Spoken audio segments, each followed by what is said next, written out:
మాట మిత్రులారా, మీకు ఒక విషయం చెప్పాలి. మనల్ని ఓట్ బ్యాంకుల కింద క్రియేట్ చేశారు ఈ పాలక వర్గాలు. ఓట్ బ్యాంకులు ఏమున్నాయి మనకి? బీసీ ఓట్ బ్యాంక్ ఒకటి, SC ST minorities vote bank ఇంకొకటి. ఒక పార్టీ బీసీ ఓట్ బ్యాంక్ మీద ఆధారపడుతుంది. ఆ పార్టీ పేరు ఎవరైన నాయకుడు ఎవరు చెప్పండి? చంద్రబాబుకి బీసీ ఓట్ బ్యాంక్. మరి ఎస్సీ ఓట్ బ్యాంక్ ఎవరి దగ్గర ఉందో మీరే చెప్పండి. జగన్మోహన్ రెడ్డి ఎస్టీది, మైనారిటీది. కానీ బ్యాంకు అకౌంట్లు మనవి, ఓటీపీ వాళ్ళది. గుర్తుపెట్టుకోండి, బ్యాంక్ ఓట్ బ్యాంక్ అకౌంట్లు మనై, దాని పాస్వర్డ్ కానీ ఓటీపీ కానీ పిన్ నంబర్ కానీ వాళ్ళై. నేను ఏసీబీలో డైరెక్టర్ జనరల్గా పనిచేశా. మేము ఒక అవినీతి అధికారిని పట్టుకున్నాం. బంగారం దొరికినాయి, ఆస్తులు దొరికినాయి, చాలా క్యాష్ ఉంది, కానీ ఎక్కడుందో దొరకట్లే మాకు.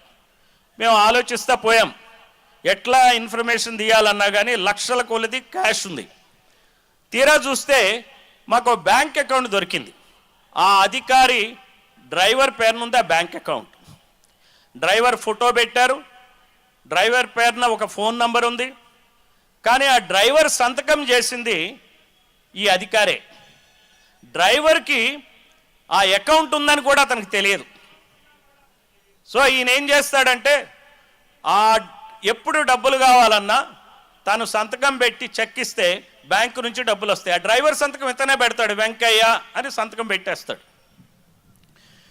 ఫోన్ నంబరు ఈయన దగ్గరే ఉంది కాబట్టి, ఒక ఫోన్ దానికి లింక్ ఇచ్చాడు కాబట్టి ఓటీపీలు కానీ ఏమైనా కానీ ఈయన ఫోన్కే వస్తాయి.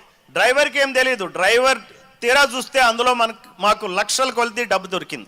అంటే ఏమవుతున్నట్టు, డ్రైవర్ పేరునున్న అకౌంట్ని ఆపరేట్ చేస్తుంది ఎవరు చెప్పండి? ఆ అవినీతి అధికారి.